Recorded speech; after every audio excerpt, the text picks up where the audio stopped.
Okay, yes, it's a plea to return of the standards of the 1860s, which have been so brilliantly shown to us just before coffee by Nancy's talk and by Heather's exhibition there, so that my slightly turning this as the result of having to read a number of new publications, which I didn't enjoy. Okay, this is basically the theme. Now I've got to get this the right way. Hello, not the right. Oops, sorry. Yes, there we are. None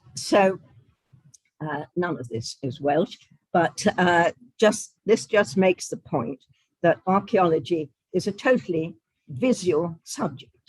That all the primary evidence is communicated through the eye, where it triggers memories, questions in the mind, and so on. It's really a visual subject. But in exploring, of course, this evidence, it is destroyed in many instances, so that a record must be made. And the way in which this record is made has changed over the centuries. And this is what we're looking at today, really. But for most of that time, it has been by looking and by drawing, and drawing what you see with the aid of pen, paper, measuring instruments, camera lucida, and such like. Looking is the first and the most important stage. And this is really what I fear is now becoming a threatened activity. And because the looking leads to understanding, and that understanding is then transferred to other minds by drawing. And this is a skill which, of course, is obviously much better in some instances than others.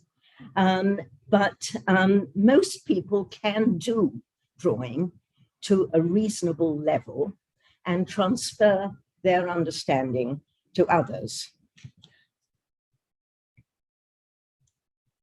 Oh, I'm going the wrong way. This. Now, these are two important quotations. Everybody always has to have some text in their slides these days. And this is one about Ruskin. Ruskin believed that drawing was the foundation of visual thought. His writings were designed not to teach people to draw, but to teach them to see. And this is why it's so important, I think, that every student of archaeology has to be made to draw something, even if the result is not very good. I did have a slide of something that wasn't very good, but luckily my slide wasn't very good either. So I haven't shown it to you. But the other one is an even more distinguished thinker, perhaps, than Ruskin, and that is Leonardo da Vinci. The more minutely you describe, the more you will confine the mind of the reader, and the more you will keep him from the thing described. So it is necessary to both draw and describe.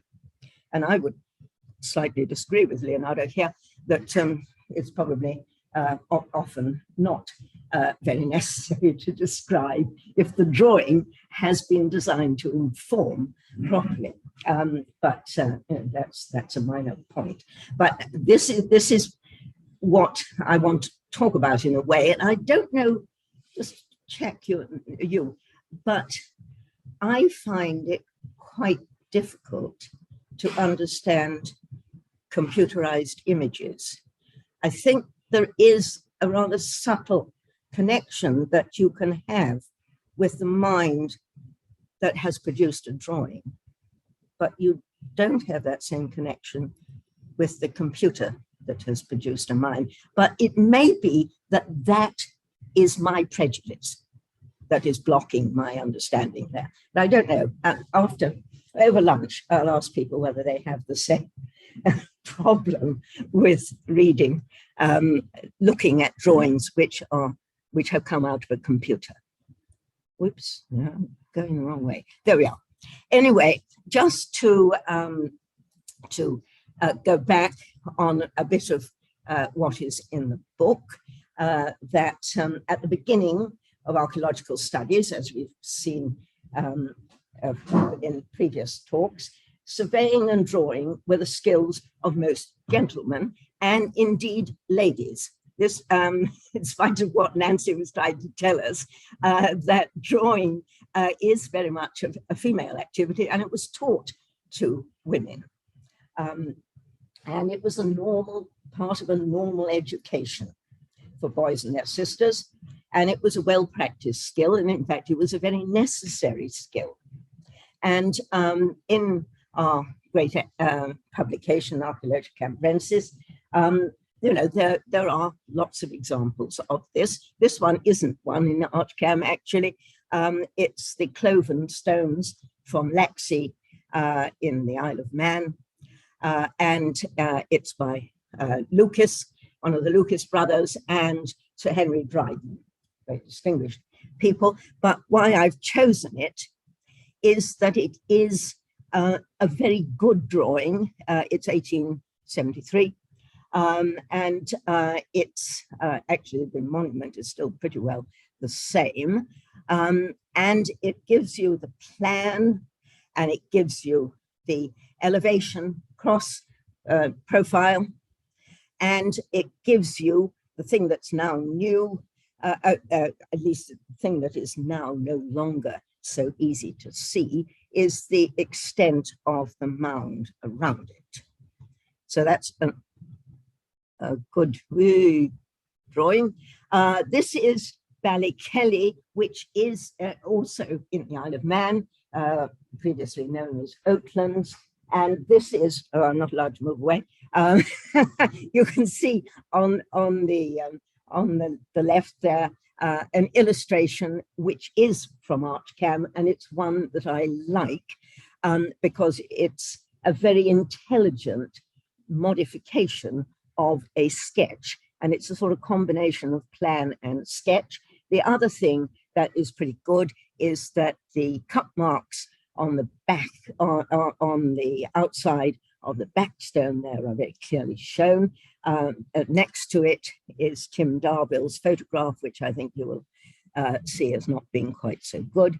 And the only thing that needed to be added to that in a later study of the Isle of Man's monuments is the profile as was being produced by Lucas earlier on other sites, but Lucas didn't do Ballykelly.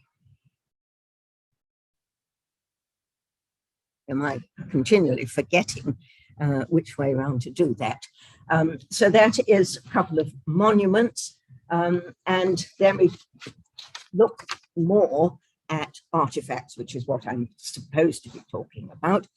And here I'm looking at, rather at random, a number of Anglesey sites and material, and celebrating W.O. Stanley, the Honourable W.O. Stanley, MP for Holyhead for many years, landowner in Holyhead, and of Holyhead really, and owned most of it, and his brother-in-law, I think Albert Way, whom we've heard of yesterday evening from Hugh's talk.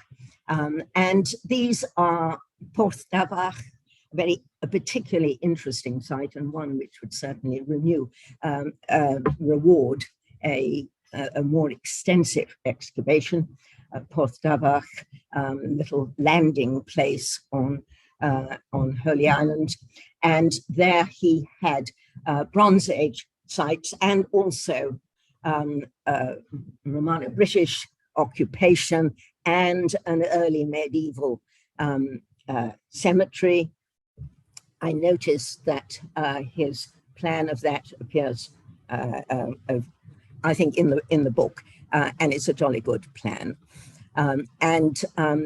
So that's the first lot, and I think that the way that he treats the pottery there, the urn is not particularly well preserved, but there is the crucial sherd, which gives you the profile, and he shows exactly where that fits in his reconstruction.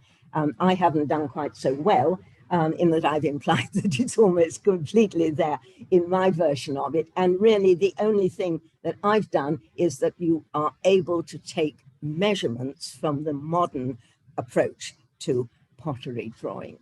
The ones below are Treorwith and a nice bead, jet or jet-like material, and a sherd. Now, these pieces illustrated in Archcam 1864, I think, is it 66, that those do not survive because the landowner was not W.O. Stanley.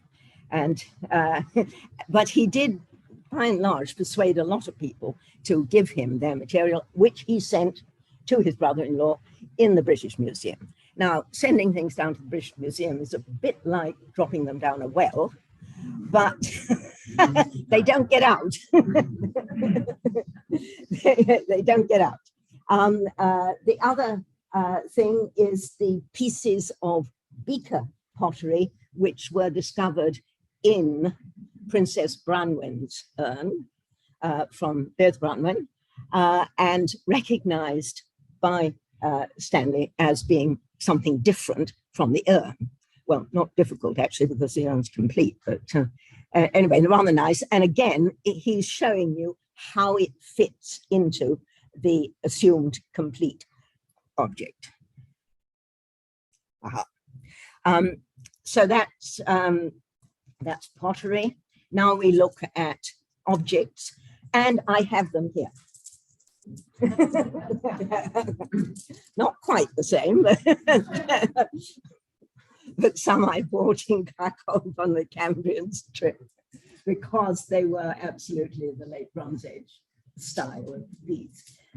And anyway, this is Llangwathrog, and this is a lovely drawing, I think, because you know you can get measurements of that, and you see the number of beads and all that sort of thing, but you also see this as an exciting object, and so they were, because this is material which you do not get from Anglesey. It doesn't wash up on the beaches of Anglesey. It's from distant lands. It's exciting. It tells you about the wealth, power, and exoticism of early Bronze Age Anglesey. No, it's late Bronze Age. Sorry, it's Llangwathrog, and it's here. And here is the original drawing of the razor, beside again the more recent drawing. And the thing is that the publication of hoards and things is a little bit selective. We've learnt now that you draw absolutely, or you include everything that you can, whether or not it's attractive. And here you've had the beads. Here's my version of the beads, which isn't quite as exciting as, as the Stanley version, really. But anyway, there they are, and a few beads in other materials as well. And the rather nice harness. I don't know why they didn't draw the harness, because the harness studs, are rather interesting, and again, suggest connections into Northern Europe and Denmark and such like. The other thing that is in this collection in the British Museum is that object there,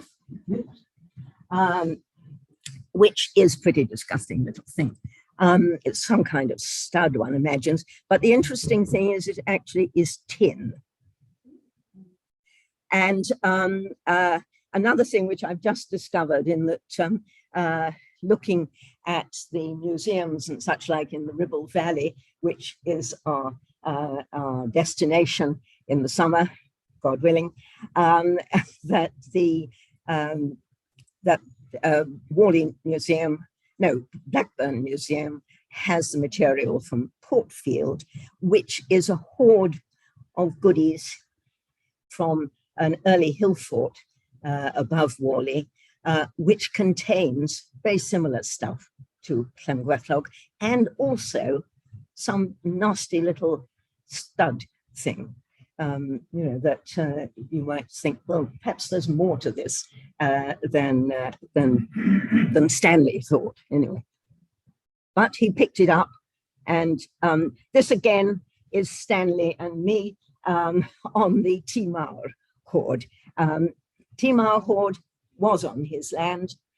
It's the farm on which he later excavated very large number of round huts and things, and which extended, we imagine, from the late Bronze Age with this stuff, right into the Roman period and into the post-Roman period, as was shown by Chris Smith's later re-excavation of some of Stanley's sites.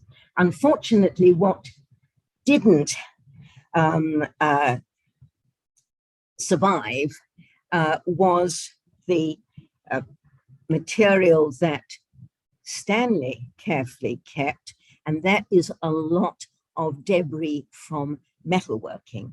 And the great thing about most of these excavators in the 19th century, particularly if they were landowners and what have you, they had good connections to professors of this and that, of metalworking and things, and they did get advice. And Stanley definitely reckoned that there was a lot of metalworking going on in these huts. Chris Smith was more dubious because he didn't find any himself. But I think you do need to believe Stanley in these things. And what's more, he actually illustrated some of these. Up in the top left there is a disgusting thing, which clearly is some kind of remains of metalworking debris, and also a peculiar stone. Now, these days, people don't give house room in their publications to this kind of thing. But Stanley, and indeed Greenwell, produced a drawing of this. And I have seen in collections of stuff from Iron Age sites, which are terribly, terribly thin on anything interesting in Wales, to be honest. But there are really quite a number of stones that look exactly like this, hand-sized with the pointed edge. And you think there's got to be something going on that produces exactly that kind of wear on stones. And there's a PhD there for somebody, surely. So that's my eulogy to W.O. Stanley and what they produced in the way of illustration of their artifacts. To turn now to Greenwell, but this isn't Greenwell, and Bronze Age barrows and things, which is another thing that, of course, attracted a great deal of interest in 19th century archaeologists, because they hoped that they were going to get a jolly exciting collection of goods with them. Not always true. This is Mortimer. 40 years of excavations in the east of Yorkshire. I forget its name, I should do. But a huge book, over 1,000 illustrations, which are by his daughter. And she gets her name on the front page.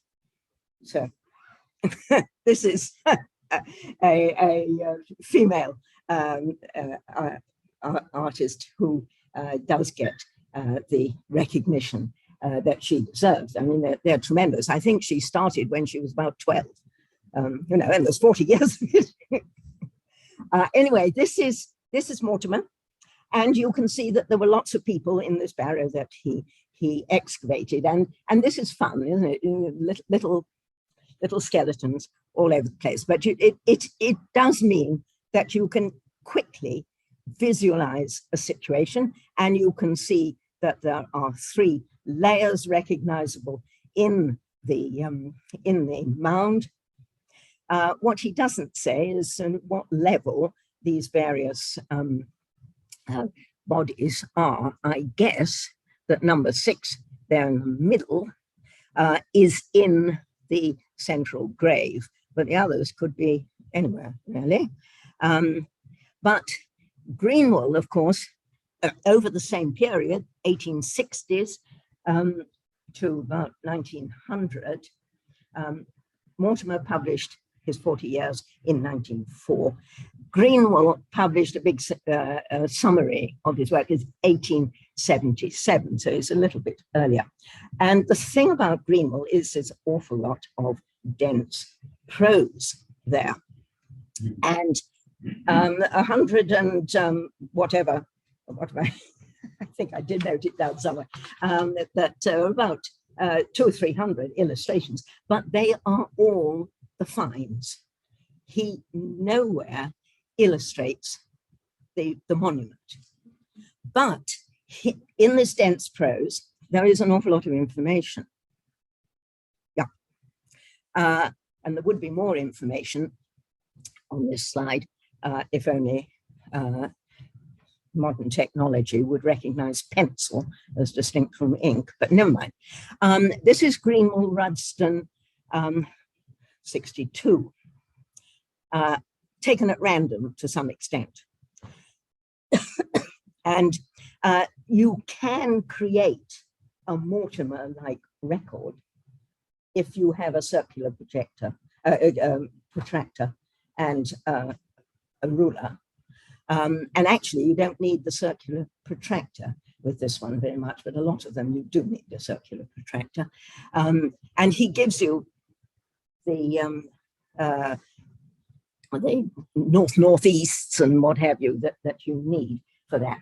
Anyway, Rudston 62 is quite a complicated monument, and you can work it out from the information that he gives. What? Sorry? Yeah. Oh, yes. Yeah, I'm back. Yes. Anyway, what you've got there is certainly it's a 3-period monument. You've got at some stage the digging of a 10-foot deep grave down in the chalk. Chalk not too bad, but it seems a bit excessive. And then what goes over that is not quite clear, but possibly the smaller mound. And then you've got a digging into that grave from the top of the mound, and the insertion of 2 cysts, the throwing down of possibly the remains of other cysts, and so on, and and then you've got other burials in a higher level, which is the sort of V-shaped thing, which has got burials 3, 5, and 6. Burial 4, that is the sequence in which they're described, but 4 is in a further disturbance of the disturbance, which is filled with chalk and other debris. It's quite recognizable as a separate cut, and that has 4 in it. And then you've got an enlargement of the mound and the insertion of 2 burials close to the center, but just outside the original disturbances. So all that's quite interestingly complex and is sorted out by Greenwell. I mean, he understands, but why he doesn't draw something like that, I don't know, but you can extract it from his prose. But if you open that book, it doesn't attract you to read it, really. It's very dense, but he does illustrate the pottery. And you can see in this group of 4 pots, and there were, in fact, 6, that one of them is drawn by somebody else. And that is Ian Kinnis and people in the British Museum on their catalogue of the Greenwell collection in the British Museum. And there you've got a food vessel, not terribly thrilling. The other 3 are in Greenwell. You can see that they are very nice drawings. And you've got another food vessel, I would judge. And these are the pots which accompanied the first 2 burials, I mean, i.e. the last 2 burials in the top of the mound. It's quite nice. And then you've got the long neck beaker, which comes with burial 6, which is one of the ones at the top of the disturbance pit, so that they belong to a 3rd series of burials, really. And that's nice. It's a long neck beaker, and in the cyst at the bottom, you've got an earlier style of beaker.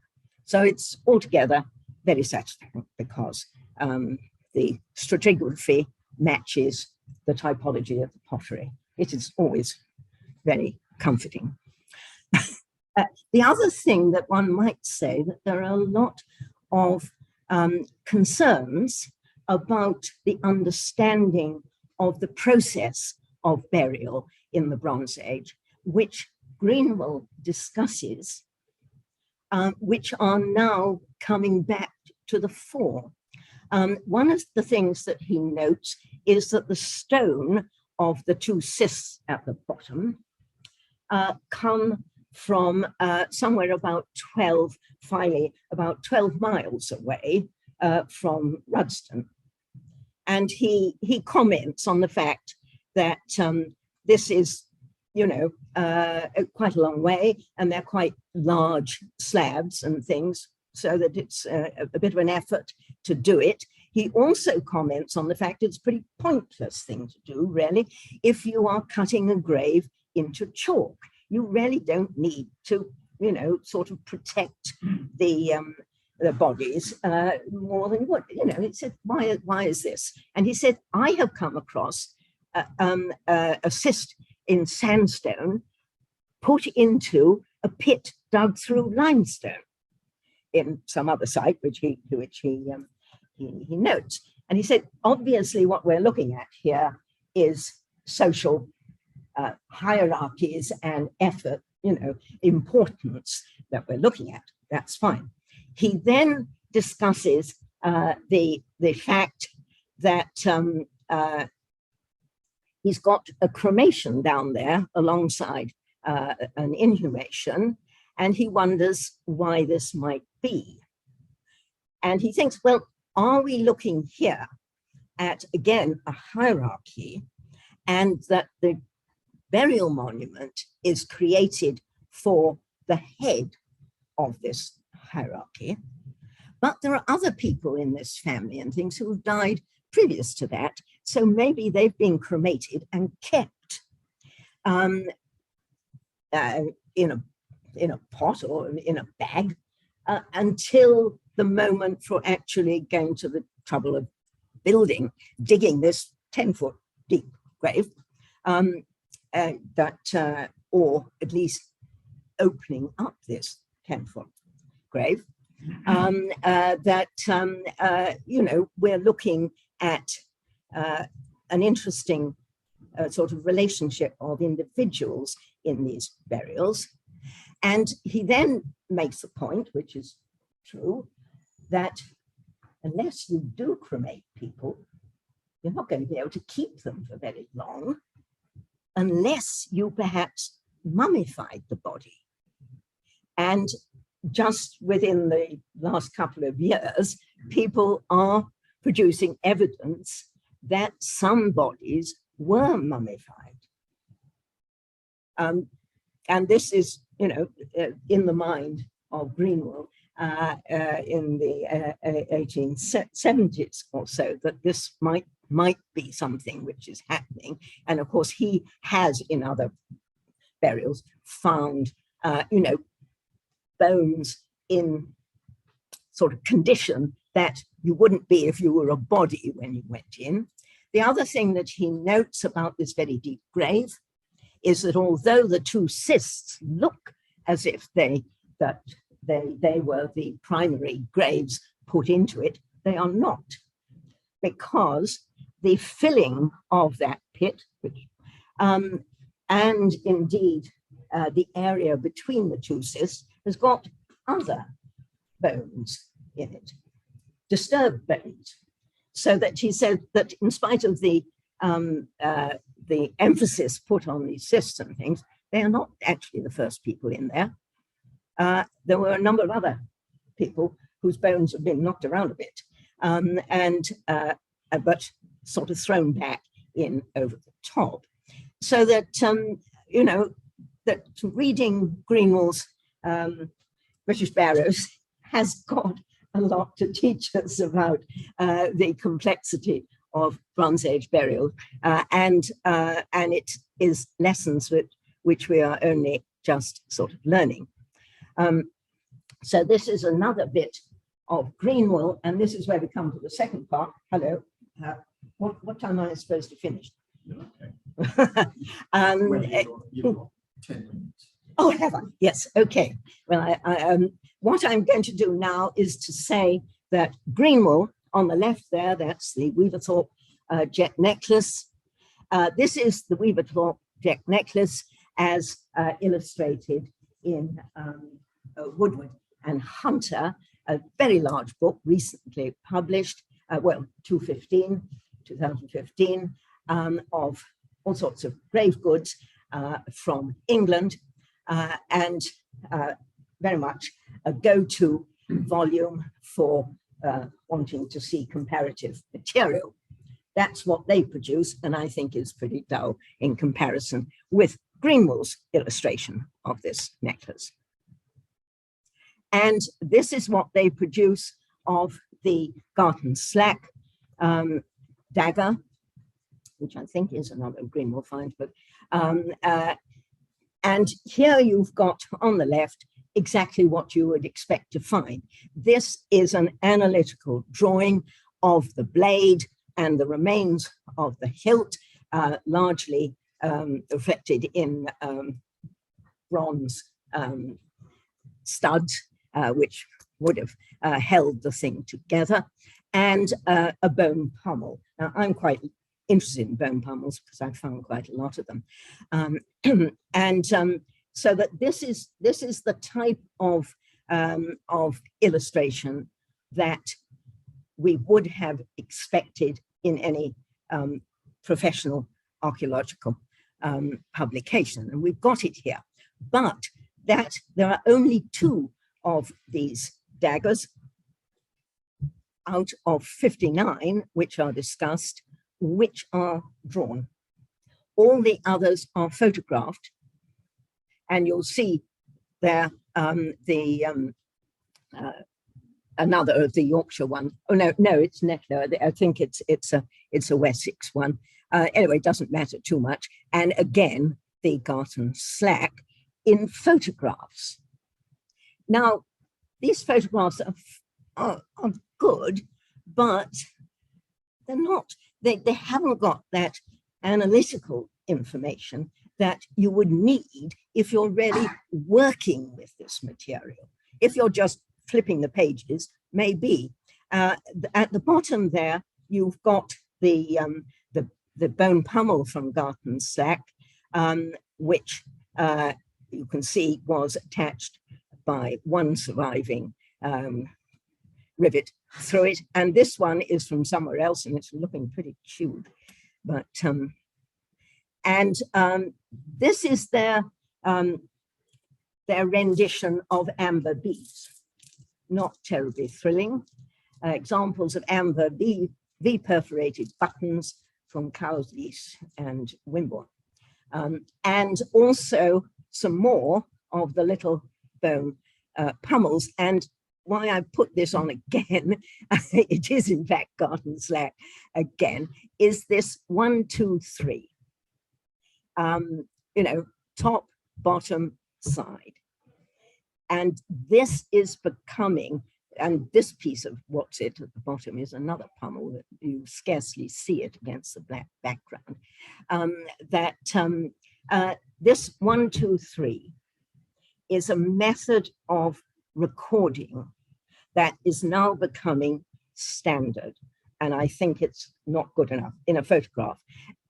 Where it comes from, in a way, is a legitimate source in that it tends to come from the Portable Antiquities Scheme illustration, where they are recording metal detector finds at these metal detector conferences, and there's somebody breathing down your neck saying, I want my thing back. You know, I'm not going until you've given it back. Okay, so 3 photographs are better than nothing, but it shouldn't become the standard way of illustrating material which is safely tucked into the British Museum or wherever. This I just show, it's some more things from graves with belt hooks, it is thought. And in the middle there at the top, you've got the belt hook from Slingsby. And there on the side, turned the same way so you can judge, you've got Greenwell's illustration of the same object. And I think you should notice that Greenwell tells you that the curved bit of bone there is engraved with 2 outline lines, which actually, if you peer at the photograph, you can see are there in the photograph. But I think if you hadn't seen Greenwell, you would not be looking for that piece of information if you were flipping through this book for a reference for something. Now this is Stainton, Pembrokeshire, and this is my next book for complaint about, and this is the Cotswold Archaeology monograph about their excavations along the very long lengths of gas pipeline. 5 minutes. Yes, okay, so I shouldn't say too much about this, but I can tell you that this is the entirety of the record of this group of burials, which you will see contain food vessels and collared urns and things within the area enclosed by a ditch. The problem here is that it's all photographs. You know, they've all come out, you know, wedding photograph here of all of them standing together and so on, you know, but no scales, nothing. And they're sort of, you know, standing in front of each other and this and that. And that's it in the book. Now, the book is unquestionably designed not for a professional archaeologist, really. It's an interesting one. They've got some very distinguished authors in it there, and giving context, as it were. But if you are wanting to know about this site, it's not going to tell you an awful lot. And moreover, it's divided into 3 places within the book that you get this. Some of them have got the wrong numbers and so on. No, editing is the other thing that one could complain a lot about. Anyway, this is the Cotswold offering on their thing. This is, on the other hand, also Cotswold, and it's their publication of the A477 road around St. Clair's. And here you've got a perfectly standard publication of the urns. I may say that there is nowhere on the web either that you get any drawing of the Stainton urns that I can find. But with the Red Roses and St. Clair's, you've got perfectly standard drawings there. Rather surprisingly, you've got two versions of them. They appear twice. And again, I think what you're needing to do is to edit these volumes more sensibly. There is no reason to give us two versions of these pots. They're perfectly okay. They're perfectly standard.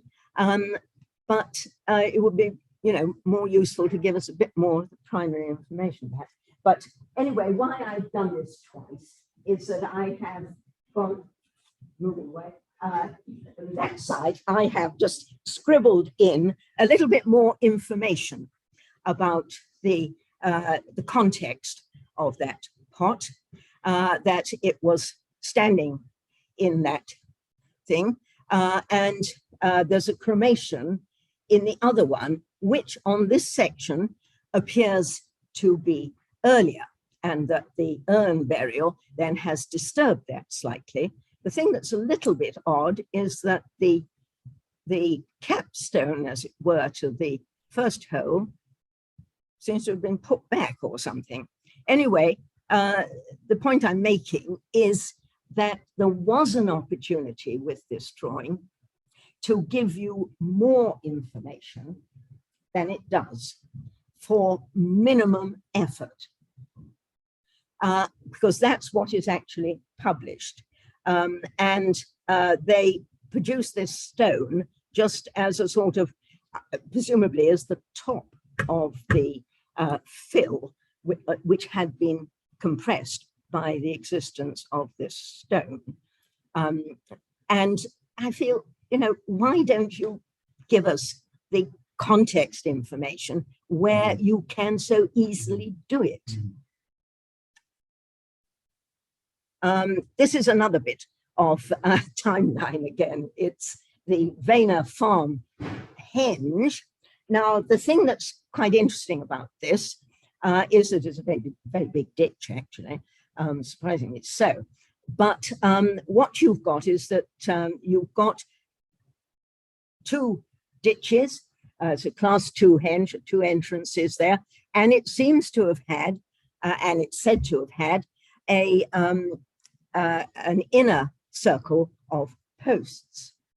Quite common, yes, and but they don't show us, which they could do on, oops, sorry, this one, that, yeah, getting back to it. No, I'm going the wrong way.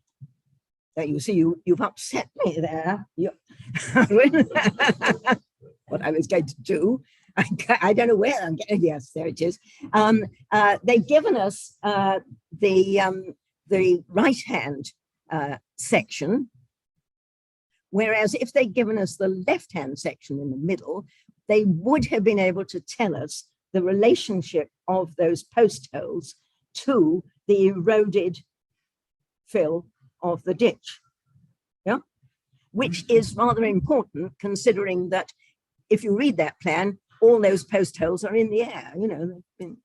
It's what they've given us is the ditch which has the radiocarbon dates. That does not need to be shown on a picture. That could go just in text, but the relationship of the posts to the original cut of the ditch needs to be shown. That is a very nice object. It has absolutely nothing to do with with the site being discussed, but that's another problem. This is just, it's a CT scan. And I was just going to put that in because it's photography and it's new technology and it's rather good. But the other thing is that not only did it have 2 parcels of bone in it, which you can see there, distinguished in the photograph, but it had one of these little bone pummels. And look at it, 1, 2, 3, photograph. Sad. But not to say that photography isn't good. This, and I have to legally tell you that I have this from the Landesmuseum in Halle. It's their copyright. It is the product of their photographer, Jarek Liptak. And he does some astonishing photographs, very, very good ones. And the thing really that I just want to say in the final 3 lines is the greatest, 10 seconds. However, the greatest advantage of drawing is that the archaeologist, him or herself, and that's the person who really needs to draw. And this is the saddest part about the decline in universities. And remembering Ruskin's quote, "I am not teaching you to draw, I am teaching you to see." And however poor your drawing may be, the fact that you have spent an hour seriously looking at something is the real value. And that is what we are losing at the moment. And I've inquired of a lot of university lecturers about what the situation is, and it's not good. Thank you.